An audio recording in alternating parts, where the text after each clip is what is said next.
Welcome to Living Fullness, a podcast where two unusual friends explore all things friendship, relationships, and the Christian life. My name is Stina Constantine. And I'm Father Sean Burns. And each month we bring you a guest, someone who will share their experience and strengths with us, helping us to learn, grow, and to live life to the full.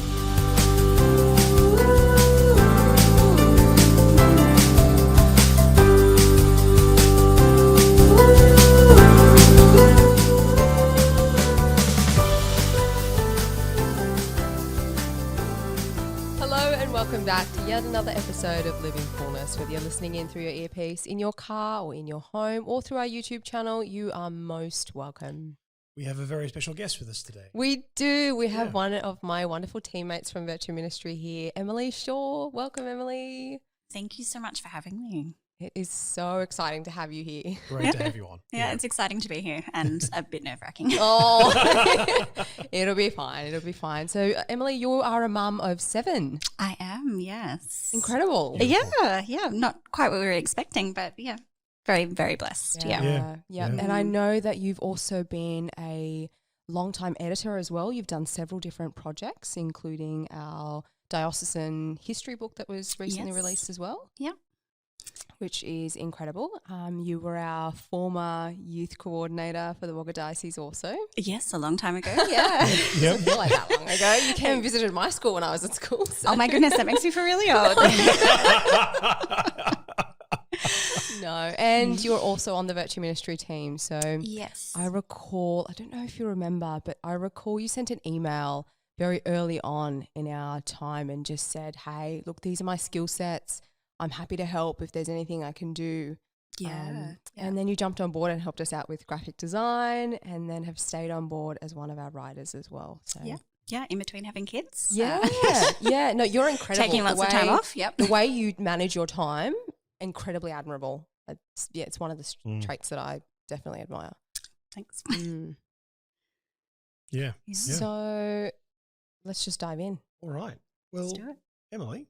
Yes. What does an average day in your life look like?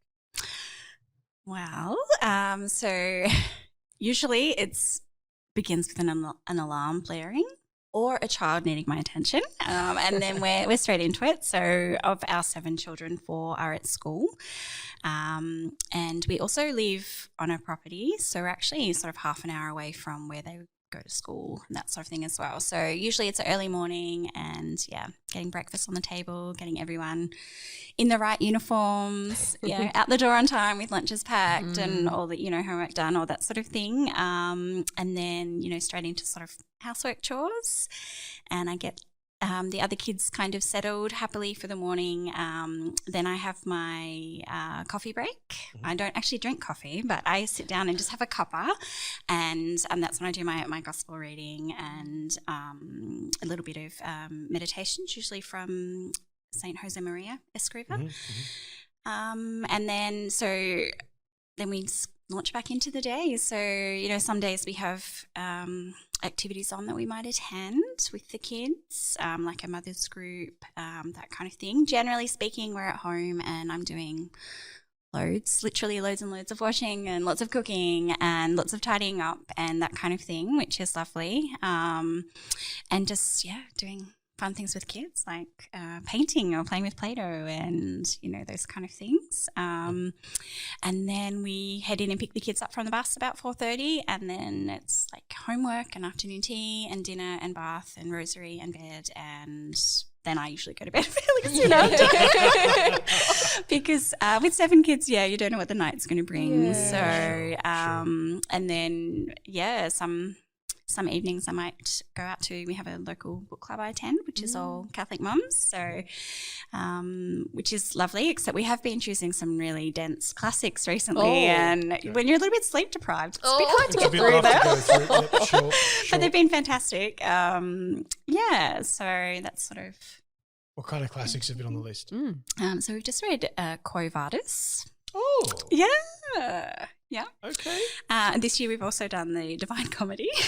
Really? Yeah. can I join the book? Absolutely. No, honestly. I'm not a Catholic mum, but clearly it's... Yeah, but it'd be nice. We actually invited Father Murray, another local priest, out to our discussion on the Divine Comedy as well, which was fabulous. But yeah, we read some amazing books. Yeah. Fantastic. Very good. And tell us, how did you meet your spouse? How did that all come about? And how did you know he was I hate this word, but how did you know that he was the one? The one, yeah. So probably very typical of our relationship was he actually kind of annoyed me a bit. And I say this in, the nicest sort of way, but at the time I was working for a Catholic religious order out at San Isidore, and I was working in their media office, and we decided that, we'd start a youth group in Wagga, and my now husband was studying in Wagga at the time. So after I came back, I think it's gone to World Youth Day, I actually met his cousin, his brother, and then we started running this youth group the following month. And he was literally the only young person of the 20 that we invited that actually turned up.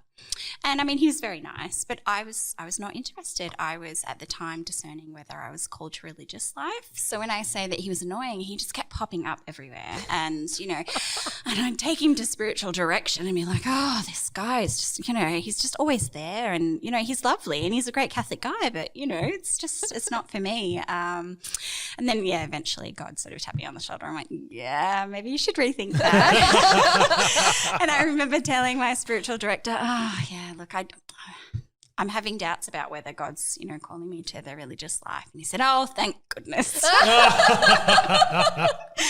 Which was, precisely why I chose him as a spiritual director, because, he would say it like it was. So, I think we started dating in like February, and before the close of that year, we knew that we were going to get married, because I think first, second date, that was, what we talked about. Like, we're not in it for just a short while and move on. Like, we're discerning, are we called to marriage? Are we called to marry each other? Or, what are we actually called to? So, we actually ended up prolonging our sort of courtship just to get our families used to the idea that we felt that was our path. We sort of felt that, we didn't want to rush things and, just really get our family involved in courtship and getting to know each other's families and that kind of thing.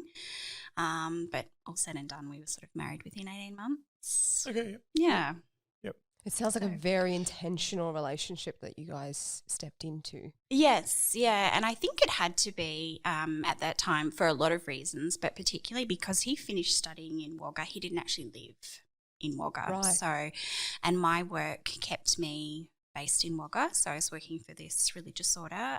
Was also at the time had been working for the local diocesan paper, and then this job that I really wanted, came up in Wagga, and that was the youth ministry job that you mentioned a little bit earlier, which was preparing for the World Youth Day in 2008, and I'd been to World Youth Day in 2005, and I just knew that I had to be a part of bringing that experience to our diocese, because, our trip was phenomenal. And I look back now and look at the vocations that came out of that trip. Father Bradley Rafter is, one example.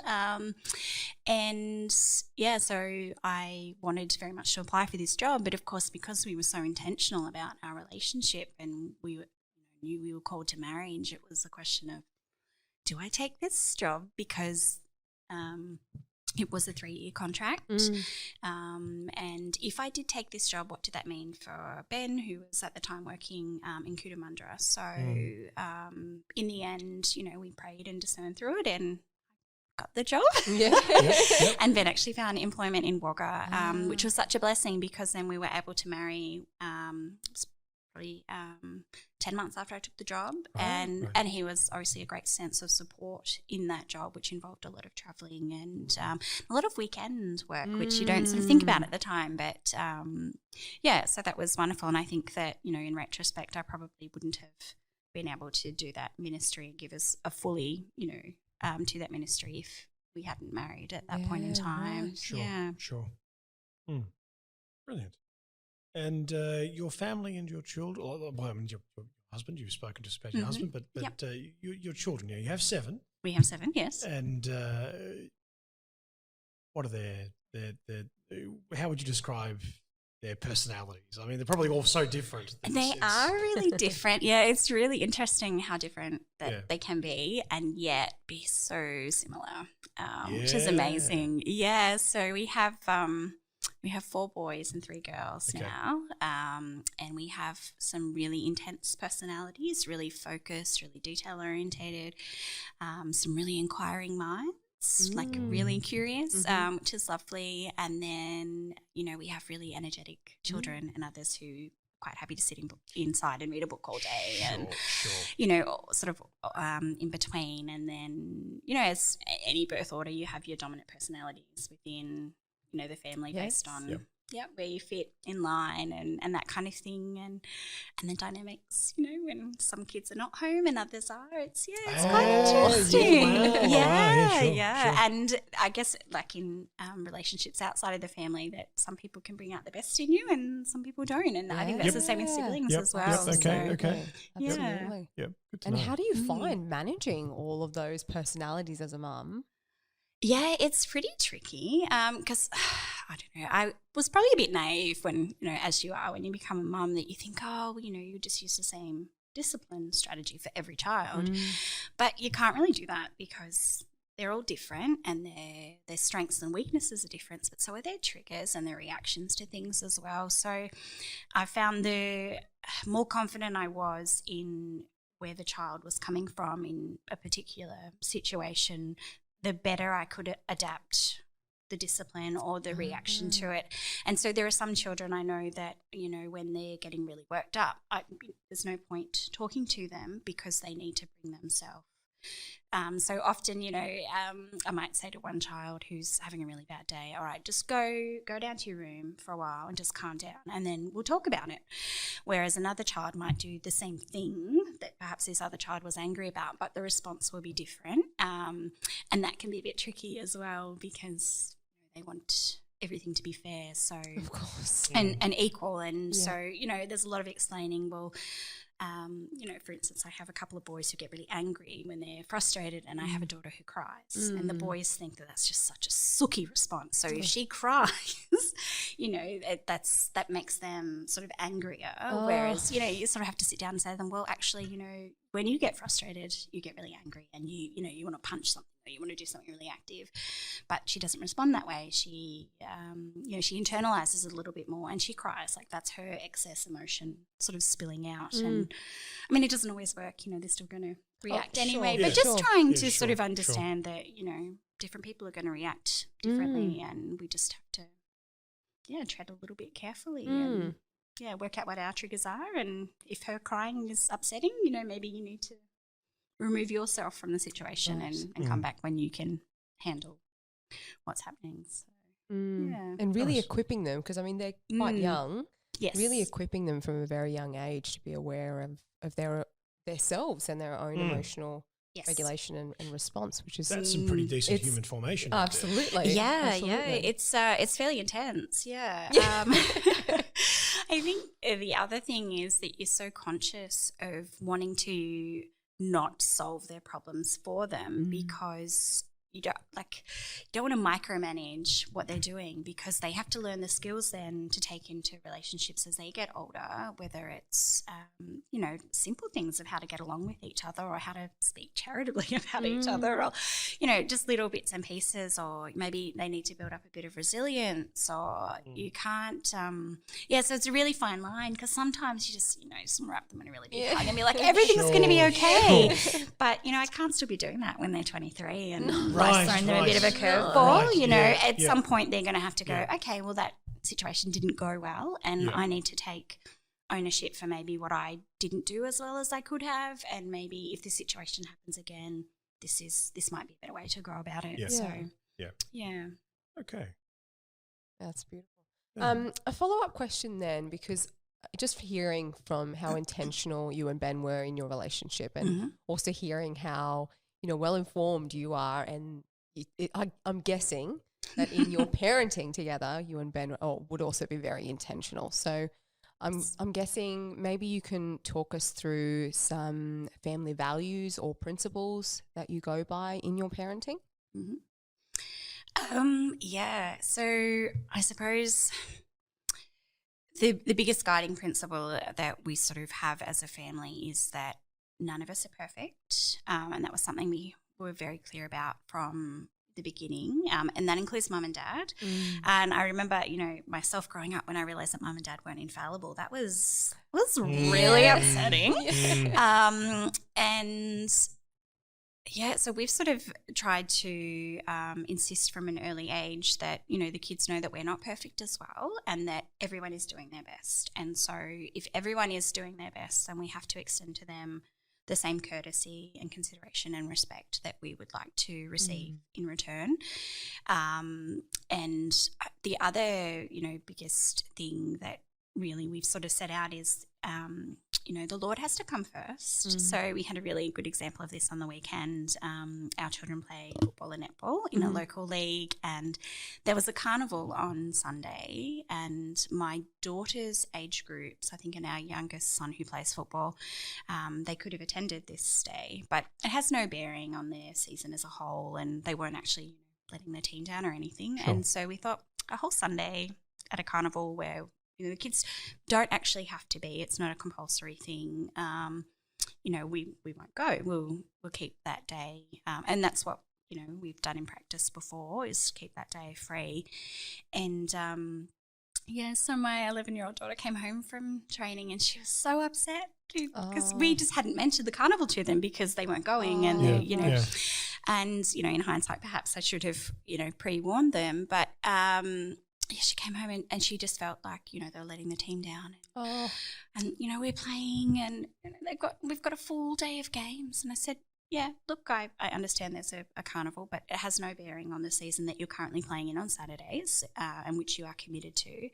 And also it's a Sunday. And, she got very upset. And in the end I said, oh, look, you may not like the decision, but would you put your netball carnival over going to mass and keeping the Lord's Day? And no, of course not. But it was so lovely because she knew, and she had every right to feel, upset. But she realised, it's the right decision, and and she's currently preparing for confirmation as well. So attending the carnival would not only be not going to our normal Sunday mass, but also the confirmation class that came after it, and that kind of thing. So sure thing. Yeah. Oh, beautiful. Yeah. I mean, touched with it. But beautiful. What about your faith journey? What were you raised in a Christian home? Like where does your personal faith journey start, and how has it evolved to where it is now? Yeah, sure. I was raised in a Christian home. My parents were both Catholics, but I feel like they were the first generation that came through after the changes that were brought in by the Second Vatican Council. So I think both of my parents didn't feel like they were very well formed in the faith. And growing up, I mean, we went to mass every Sunday. We did all those, things. We went to confession, the minimum at least. But it wasn't really any talk of a relationship. So, and I'm an eldest child, so I like to, do things by the book and follow the rules. So, as a teenager, I knew what the church taught on different things. I didn't know why, and I didn't understand why. And to be honest, I didn't actually know where to go to find out why. So I think I had a really, I can't really say that my faith was super important to me at that point, but I just, I just knew that there was probably more to it, but actually how do you navigate finding that? And I went to a public high school, so I was, pretty much a practicing Catholic in the year group as well. So it wasn't like I had, friends to call upon for that. And so I finished school, and I was actually quite directionless. So I did really well at school. As I said, I do things by the book. So, did really well at school, and used to joke, I'm the only person who got whatever UAI, which is now an ATAR, I think. Yes. And I didn't know what I was doing. I didn't, and I ended up enrolling in a degree out here at CSU, which was a double degree in graphic design and multimedia, more because I'm not really sure what I'm doing, but I've always really enjoyed art and, design, so I'll go and do that. And but that year, the priests at our parish actually changed. So we went from the having an older priest who was really actually just got to the point and physically wasn't able to handle the demands of pastoral life there, and he didn't have an assistant priest most of the time either. So this religious order came in and it really shook me out of my stupor, to be honest. Oh. They started giving homilies that actually wasn't just kind of do your best and everything will be okay, which is not essentially what this other priest was saying, that he sort of, it was entry level. Whereas they started saying, no, if you're going to be Catholic, you need to get your feet wet. Like, you can't just be at the surface. And I loved it because I've always really enjoyed reading and learning. I just lapped it up. It was amazing. So, by midway through that year, I knew I was not going to finish this degree. It was not what I was called to be doing, because, all of a sudden became apparent that actually God has a plan for you. So you might feel directionless and aimless, but actually he's been nudging you the whole time and you've just been ignoring him. And so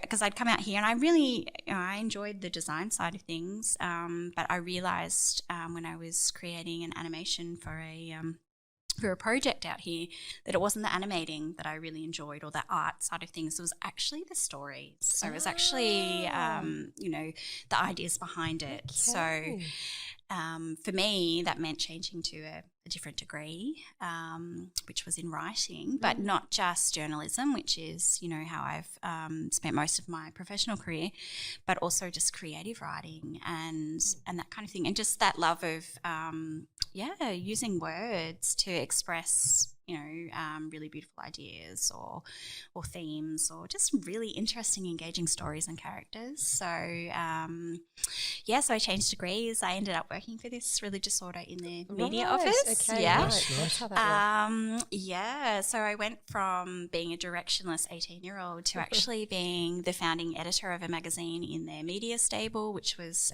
for young people. And, I ended up continuing to do that until after must have been the birth of our third child. And I just felt that the demands, basically the deadlines, so, it's obviously a deadline-driven industry, was just a little bit too hard to continue. But, I love it and I still occasionally write for them. And just really enjoyed it. Yeah. And learnt so much even just through researching things for articles. And I think that's why, I've gone on later to be involved in book clubs and things like that, because you can never learn too much about the faith. That's right. Exactly. God is infinite and we've got finite minds. But so I just find the possibilities of learning and greater depth or understanding. I wouldn't say I'm a theologian or I'm particularly wise, but I just really enjoy. For me, that's sort of a really important part of any relationship is actually that intellectual sort of stimulation and that kind of thing. So, so that was all really, really wonderful. And then I've kept writing since, but obviously discerned that putting the family first was the way to go. Yeah. And so you spoke before about how sometime after that you sort of felt you were discerning religious life and then felt pulled towards marriage instead. Where did was there a desire to be a mother, at this point when you're working for this particular order? No. When did that sort of come about for you? This is going to sound so funny, but and I think it still happens a lot today. There's a lot of indoctrination that women, in order to be successful, should not get married and have children.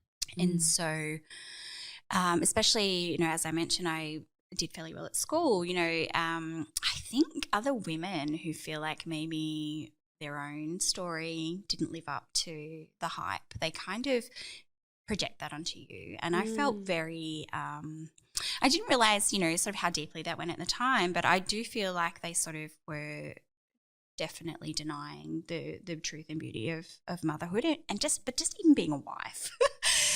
So I really got the message that I needed to get out there and be successful, and that I was obliged to because I had been so academically successful. Okay. So motherhood, marriage, the whole lot, it was not on my radar at all. And I think that the only reason then that I'd sort of had potentially looked into religious life was that I still saw that somehow being a wife and mother was perhaps a shackle, and that I could do more without that. Okay. And so I think it took me a long time just to unpack those thoughts, because they weren't anything I'd ever actually uttered myself. But it was obvious that through the attitudes of women in my life, whether they were teachers or family, that they felt somehow kind of ripped off by being at home, and that their wings were kind of clipped in doing that. So I think, that process of discerning was really about actually unpacking my ideas of what it was to be a person and relational as well. Like, how do I relate to God the Father and Jesus the Son if I don't value motherhood, or I don't value the home? Like, how does that play out? That's a really interesting thing, because it's when we talk about discernment here at the seminary, one of the things we say to the fellows is you have to do the work of discerning your intentions. Why are you here? And on the face of it, it's like, well, why do you think I'm here, Father? Yes. Because I want to be a priest. Why else would I be here? But deeper than that is, but is there something else that's pushing you to that drive? Is it that you actually feel that God has called you, or is it that there is something else driving your pursuit of that goal other than I feel drawn to this by God? It's so in any discernment for any vocation, that's just of absolute importance to be able to determine what's my motivation for doing this. And it sounds like that was a very key. Absolutely. And the spiritual director I had at the time is actually a first year formator in Sydney. So, obviously God was planning some things for him as well. But I remember him saying to me that the same qualities that make a good wife and mother are it's the same for religious life as well. Right. And I think once you hear that in kind of black and white, you think, okay, so if they take the same qualities, what is that I'm running from? And when you think it's actually societal constraints and this feminist ideology, you think, okay, well, what's stopping me from, now discerning without those kind of baggage, where I'm supposed to be and what I'm supposed to be doing. Okay.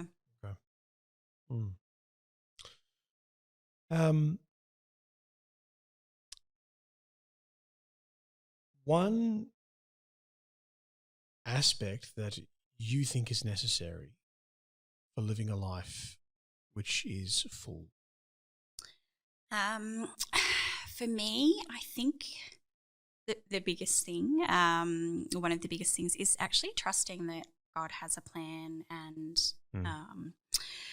also that He's in control. Because once again, oldest child, I like a particular order. I like to be in control, and I can certainly assure you that in the vocation of marriage and family, there are a lot of moments that you are not in control of, and I'm going to say that I resisted, that trust for a long time, because when you've always been someone who's been capable or competent, like I thought, there's no book I can't read to figure out this, or I mean, I couldn't cook when I married, and my mother-in-law was like, that's fine, here's a recipe book, you can read, you can follow instructions, you'll be right. So I think I kind of took that approach to everything. Like, I can learn every skill that's necessary, but you only have to throw up one crisis in your life and realize you've got no control over what's happening, and then what happens? Then you start feeling helpless or hopeless and think, how am I going to get us out of this, or how am I going to change this? But I think it's in those moments, when you're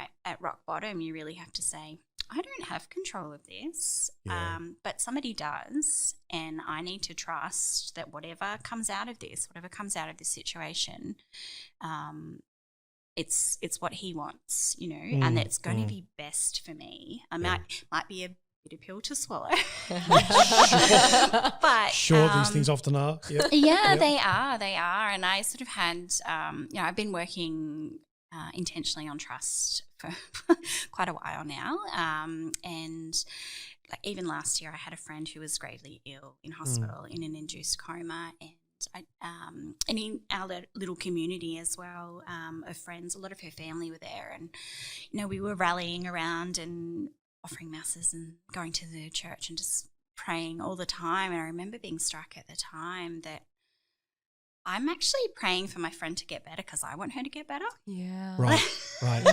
Which, I mean, it's perfectly fine. Yeah. But what if God doesn't want my friend to survive this? Like, what if his will for her is actually to take her now, to call her home to heaven? And, like I don't have any control over that. I'm not a doctor. I can't go into the hospital and do any better than any of these amazing people who are looking after her. I have no control over this situation. But, it really got me thinking about what am I actually praying for. Right. So, when you're praying, I think in that relationship with God, you have to trust him and say, look, I want my friend to get better. Like that's what I'm praying for.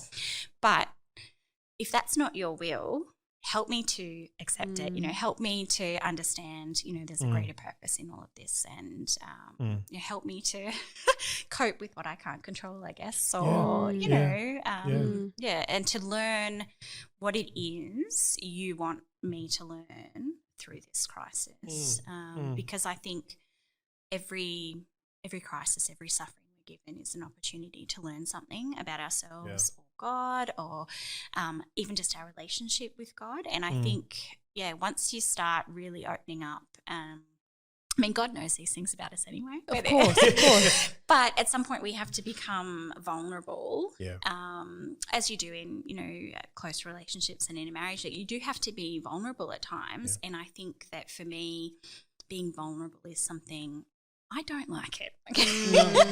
I don't like that feeling. It's really uncomfortable for me. Yep. So so learning, persevering in trust, or trying to trust that I don't know what's going to happen, but God's got it under control. Yeah, absolutely. And I mean that because that sounds like from our Catholic brains. That sounds like, yes, that is the right thing to do. Intellectually recognizing that is the right thing to do, and then actually like doing it is so, like, it's so much more difficult to bring it into concrete reality than it is to have it as a really nice idea that's in the head. What are some ways that we can bring it from a lovely idea to a concretized reality? That's a really good question. I have to admit, for me, it was really a gradual process, and it was, when things I didn't like what was happening or, couldn't control, it was really just saying, Lord, just help me right now in this moment. And it was, very basic to begin with, like just, I need your help, I need you to help me accept this, or, help me not to be so concerned about the outcome, help me not want to control everything. And I think you get better. And I suppose it's a little bit like a spiritual muscle. Like the more you start using it, the stronger it's going to get. And so like we had a crisis in my family a couple of years ago, and I felt really adrift. And it was really hard. Like each day was a real struggle. And I just remember every day praying, help me to trust you. But I think at the time I was just holding that little bit back. And you know what it's like, you get to the point where actually you can't do anything, and you realise profoundly, I can't do anything. And I remember, just kneeling on the floor of my bedroom and just, crying and just saying, Jesus, I'm not supposed to be carrying this. Like, why has it taken me so long to trust you? And I'm not saying that every day got easier from that point on, but having that real feeling of I've given this to God now, and each day is going to be hard for at least a little while, but I just had that, tremendous sense of peace. Like, I'm not alone, and I don't have to control this. I just have to get through the day, and do the things that I need to do, for my husband, for my family, in my spiritual life. And that's all I can control. I can't control even how my family react to what's going on or, those sorts of things. And it's just that real one foot in front of the other, but knowing that, each little step that you take in trust, I mean, it's a big step. It feels awful for us. It feels like we're, we've been on pilgrimage for 2 weeks, our legs and, everything's so heavy and we just, how much further. But, I just found that it's, just small steps, like just start really simply, and just saying, just help me. And to get to a point where we're actively discerning, maybe even evening, in a nightly examine or something, what burdens am I carrying today? And which out of these, plethora of burdens are the ones that God is actually asking me to carry now, and asking him to A, take the burdens we don't need to carry, and B, help us, carry the burdens that we are supposed to be carrying. And just a really conscious, it's just a really conscious realization that it's not about me. You've hit something I think that's quite important there, is that when we're in control, or when we're trying to be in control and sort of taking that trust back a little bit, we naturally wind up taking upon ourselves burdens that God never intended us to bear. And probably creating some of them. Probably creating some of them. Exactly. That's right. And I swear, guardian angels must follow us around, thinking it could be so much simpler. Just trust for a moment. Just trust. Absolutely. That very, very much resonates. Yeah. Are there any major, points that you think would be useful for people to avoid in that process of learning to trust God and to let go and let him have control? Like, is there anything that jumps out at you as a avoid this or avoid that? Or I think the biggest thing is a question that you can ask yourself in any given situation. Am I trusting in my own ability or my own power to do this? Am I backing myself 100%, I've got this, unreasonably? Or am I trusting that God is going to use this moment for good or bad, regardless of, my saying in it, or what is this motivation? Do I want to be involved in this ministry because I want people to see how good I am at public speaking or whatever it might be, or does God actually want me to embark on this ministry to help people? It's sort of really asking that question, where does this thought come from? Is it from me? And often that's a place of pride, and I'm going to admit that that's something I really, really struggle with. Is this my pride? Is this me thinking, I can do that because that's my skill set and that's fine? Taking every decision or everything to prayer and really just evaluating, where is the motivation for this coming from, and in whose power am I am I resting? Because I mean, we will run out of energy, and that's, we can burn out. And yes, right. And we find those ministries that maybe God had a plan for us in, just being a real burden and a real challenge to front up and actually do what we need to do, because we're not allowing him to work through us. And I think that one of the biggest challenges I've found is that, like, I might have all these, talents or gifts or in whatever profession that I, and I am saying, everyone, because I don't have all the talents and gifts. But, God has put me here for a reason.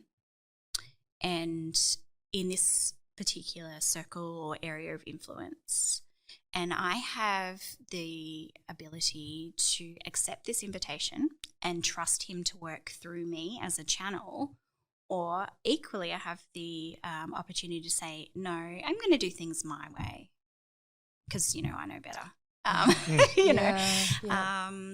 I think that, it's a conscious decision to actually start putting yourself second. And I think we live in a culture that's, me first, you first, and so it's really, it's kind of revolutionary really. Yes, I think, for today. It's quite counterintuitive for today, isn't it? Yeah. Absolutely. For me, I think that's the biggest thing. And it sounds really easy, but it's a lot harder in the moment. It's a lot, isn't it? Oh, yeah. It's a lot. Yeah. Touching them in the moment is not easy. Yes. Yeah, exactly. Yeah. But those are great questions for personal accountability. Definitely. Too. So great tools. Yeah. Really good Very tools. much so. What about with your personal relationship with Christ? We go through different seasons throughout different periods of our life. What kind of season would you say you're in at the moment, and where do you feel he's calling you into? Yeah, that's a really good question. So I've definitely come through that, energetic first flush of new faith, or I guess I feel like I'm probably more in the hard slog part. So, for me at the moment, I don't get, those spiritual constellations that are so wonderful when you first, come back into the fold and you think, oh, this is amazing, and you go and pray in the church and, I can feel him everywhere, and it's so rewarding. It's not quite like that for me, but I do feel like I'm probably at that stage where you talk about, where you're being pruned. And so, obviously, I just pruned my roses the other week and it was really cathartic. But, it's a painful process, really. It's, and, while it can be hard, I also feel like I'm coming to know him a lot better, that I'm a lot closer to him. And, during the day, I'll find myself just praying as I'm doing things that, never would have occurred to me. So I'm sort of more conscious of his presence without actually feeling his presence, if, that sounds quite, contradictory, but certainly more conscious of it. And I find that I sort of naturally, without trying, just bring him into my day, allow him into my day, my conversations, in what I'm doing. And so for me, it's a real conscious effort now of I want to get to know him better. And I suppose I was sort of thinking about this before I came, that sometimes in relationships it can feel a little bit one-sided because of what we feel like we're getting back from a relationship. So like on paper at the moment, you'd kind of go, oh, well, I probably feel like I'm putting a lot more in than I'm getting back. But then I look at my life and think, I've got more than enough back, I've got my husband, I've got 7 beautiful children. We live in a fabulous community where we're surrounded by wonderful people, and, we don't want for anything, which is absolutely amazing. And it was something my 13-year-old brought up the other day. It was the gospel passage of, it's easier for a camel to pass through the eye of a needle than for a rich man to inherit heaven. And he was really quite upset about this gospel, because he said, Mum, we're rich. And I was like, yeah, but like, it's all relative. But he said, but we don't need anything. We have a house to live in. We have food on the table. Like, we don't have to worry week to week what's happening. Dad has a job. We go to school. We don't have to budget, strictly or anything like that. We are. And I just thought, yes, that's a really beautiful way of looking at it, because we can always think, oh, if only I just had that thing or this thing, you know, Yep. be better. Whereas, you know, he really got in that gospel reading that actually we've got everything. And when you think about life that way, you know, I really can't put in too much effort or too much into my relationship with Jesus Right. because I'm already blessed. Yes. You know, Yes. beyond Yeah. you know, beyond measuring, really. I mean, at the moment, like I have some kids. People go, "Oh my goodness, you know, what a lot of work." But I have friends who cannot have children. You know, they can't physically have children. I have other friends who are struggling with infertility. I've actually had 2 friends miscarry in the last couple of weeks. You know, I mean, this is heartbreaking. And, you know, here am I. And I mean, absolutely blessed. I have not miscarried a child. We have not lost a child at all.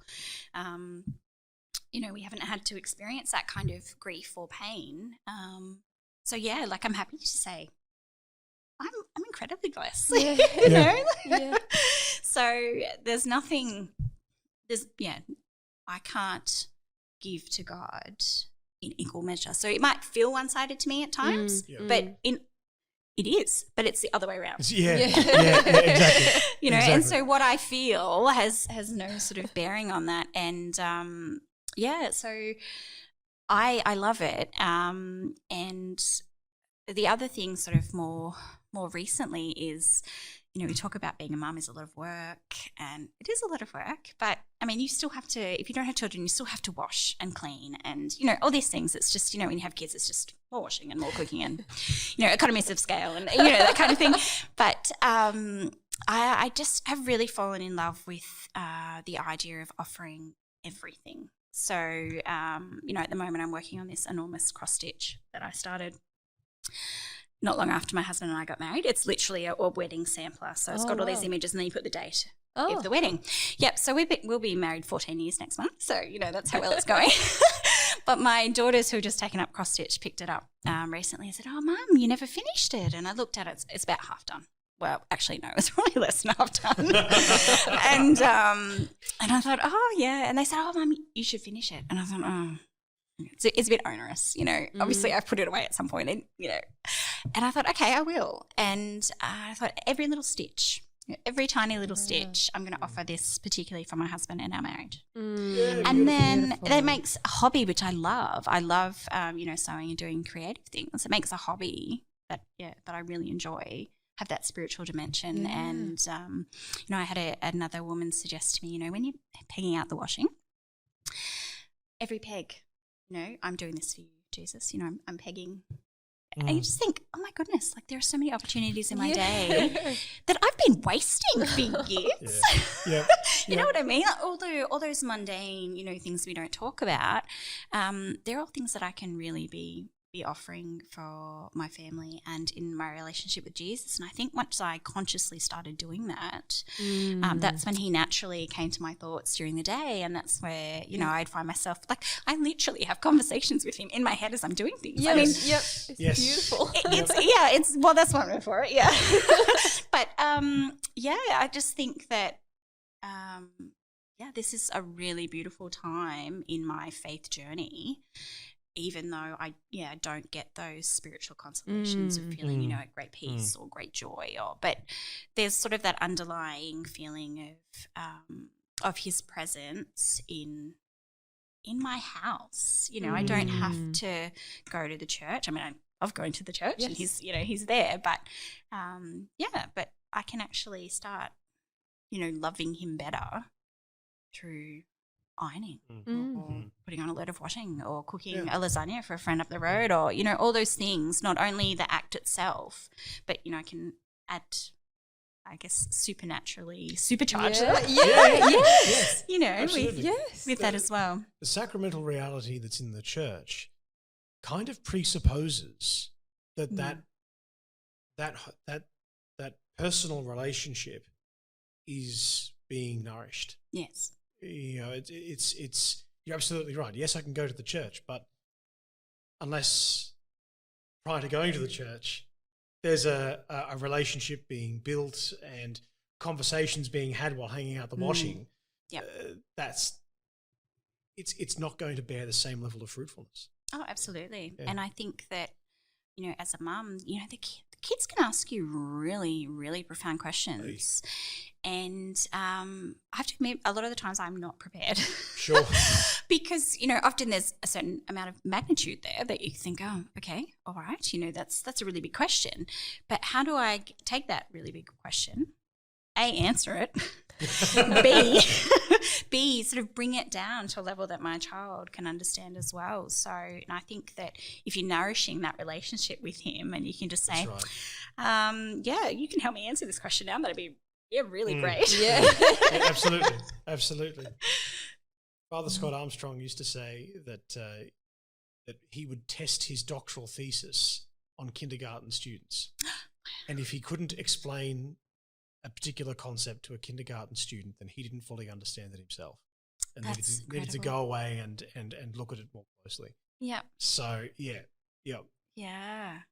Simple questions with big answers that we can simplify if we have that relationship. Definitely. Yeah. And it's so beautiful to encourage children. I mean, I'm sort of speaking particularly from my, experience as a mum, to encourage them, because you don't want them to ask a question and you go, I don't know the answer to that. Sometimes it's a big question and I say, look, that's a really good question. That's actually one of my staple answers now, especially if I'm buying for time. That's a really good question. And if I'm not sure, I'll say, okay, you know what? I'm not 100% sure on that. So why don't we go and look it up together and, and we can do that. And it's lovely. And it's really nice when you see it click for them as well. So I remember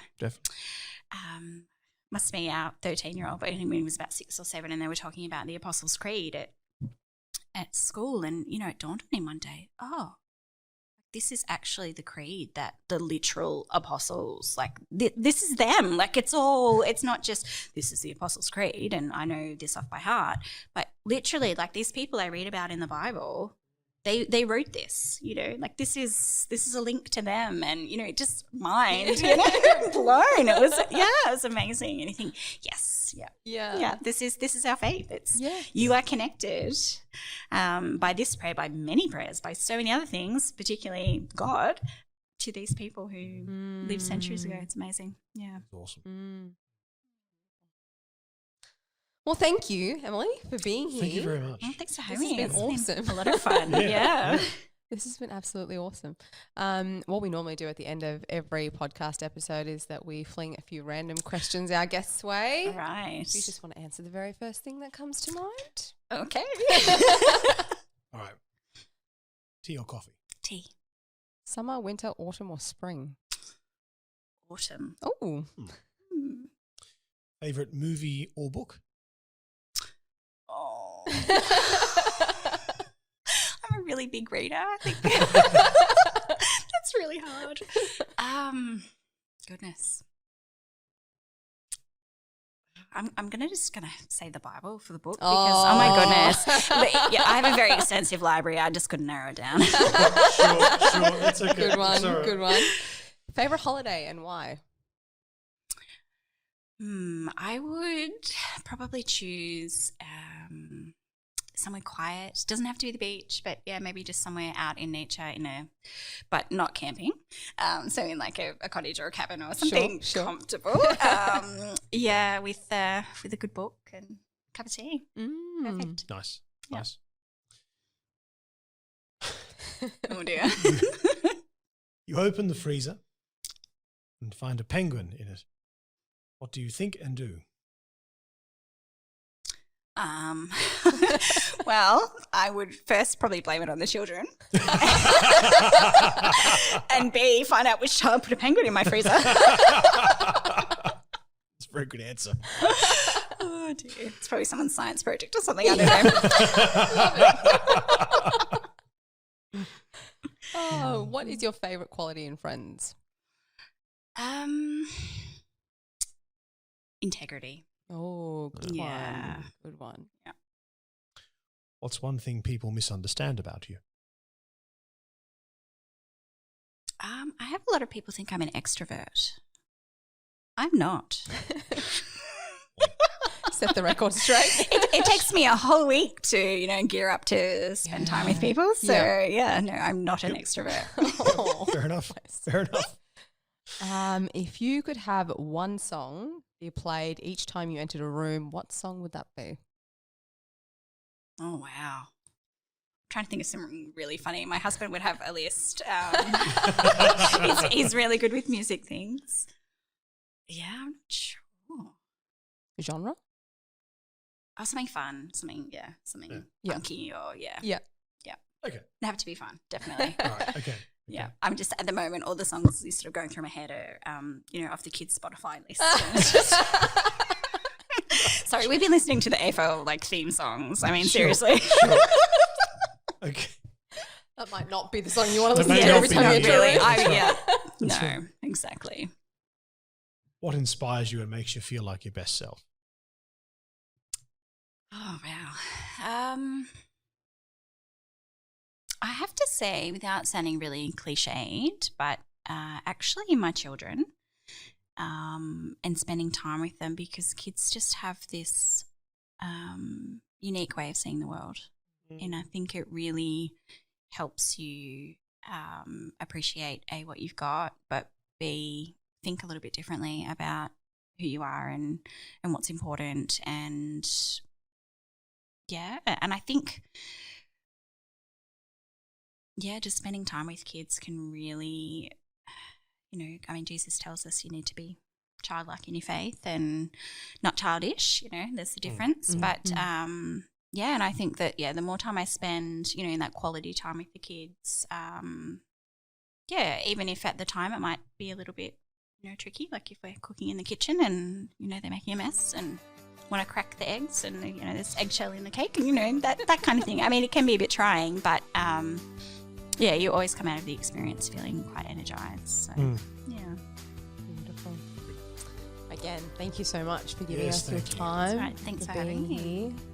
And a shout out to your entire family too. Absolutely. Watching and Yes. listening also. If you guys have enjoyed having Emily on our podcast today, let us know. As always, you can jump over to our Facebook group, Living Fullness, or you can find us on Instagram, also Living Fullness. And we're going to have a little exclusive chat with Emily in a moment that you'll find on our Patreon page. So jump over to patreon.com/Living Fullness and jump over to one of our tiers from Friends Up. And you'll be able to check out that exclusive as well. So until next time, know about love and praise. God bless.